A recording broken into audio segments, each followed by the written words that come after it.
When the topic of core training comes up, our mind typically shifts to those traditional anterior core exercises, but there's more to it than that.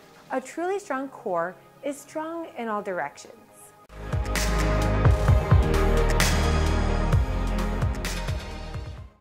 Hi, my name's Danny, and on this channel I help those new to fitness and regular gym goers create and build a solid fitness foundation. So be sure to click subscribe below and turn on your notifications so you don't miss a thing. Today we're going to talk about core activation, a topic that often prompts a lot of questions and can create a lot of confusion.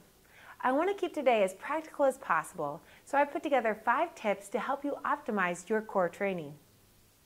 Tip number 1, build a well-rounded core instead of just focusing on anterior or front core muscles.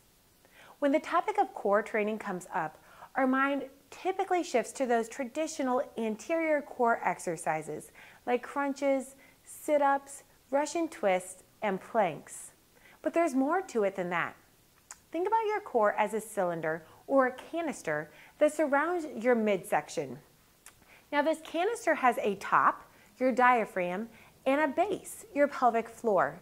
And there are a whole lot of muscles that surround this entire canister, more than just in the very front. A truly strong core is strong in all directions. The core functions to move and stabilize in 4 different directions: flexion or bending over, extension or leaning backwards, lateral flexion where we're bending towards the sides, and then rotation. So we'll want to train the core in these 4 planes of motions. For example, we can train flexion through sit-ups and extension through Supermans, lateral flexion through side bends, and rotation through chops and lifts. But we also want to train our body to resist or stabilize against these movements. Anti-flexion exercises resist this, the rounding or flexion of your spine. Anti-extension exercises will resist this. Anti-lateral flexion exercises will resist this. Anti-rotation exercises will resist this. That was a lot of information. Let's walk through that one more time. The core is designed to both create and resist movement. Movement occurs as flexion, extension, lateral flexion, and rotation. Common flexion exercises include sit-ups and their variations. Extension exercises include Supermans, but also back extensions and prone jumping jacks.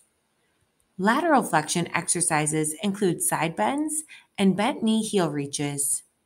And rotational exercises include chops, lifts, and several medicine ball variations.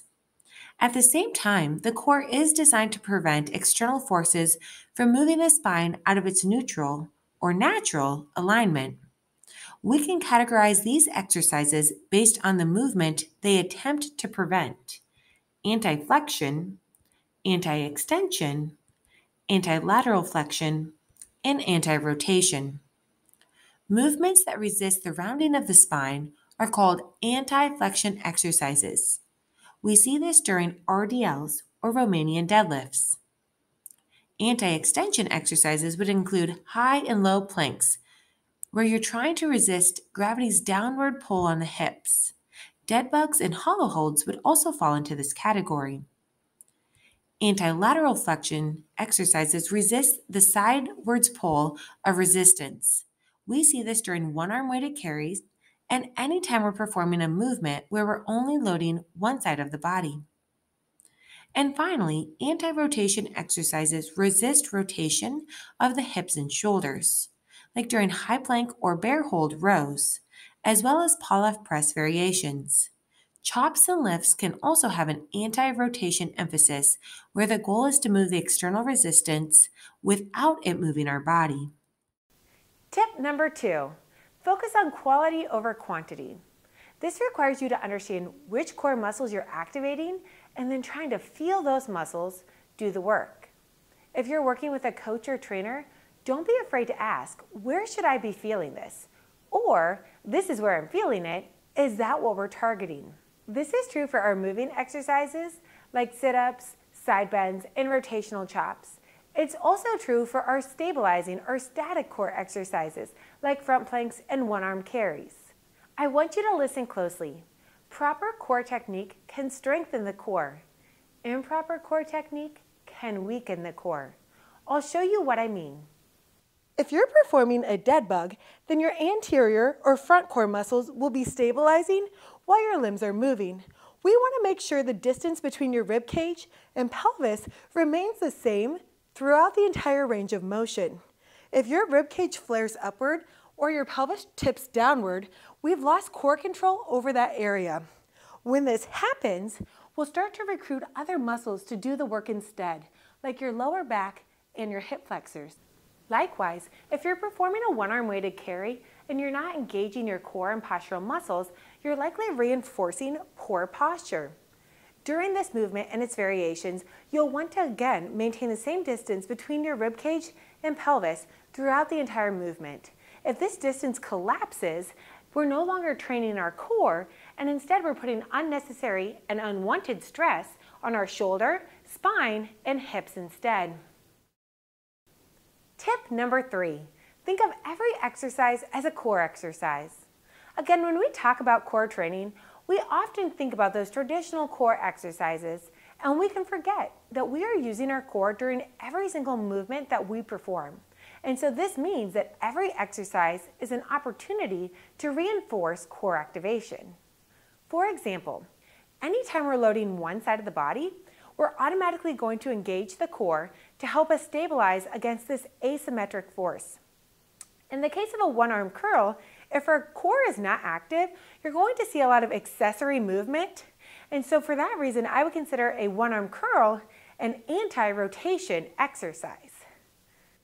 And anytime we're overhead pressing, we want to make sure that our core is active, because really this is a very similar position to what we saw with the dead bug. If our core is not active, we are going to arch our back, meaning our rib cage will flare, our pelvis will drop, or both.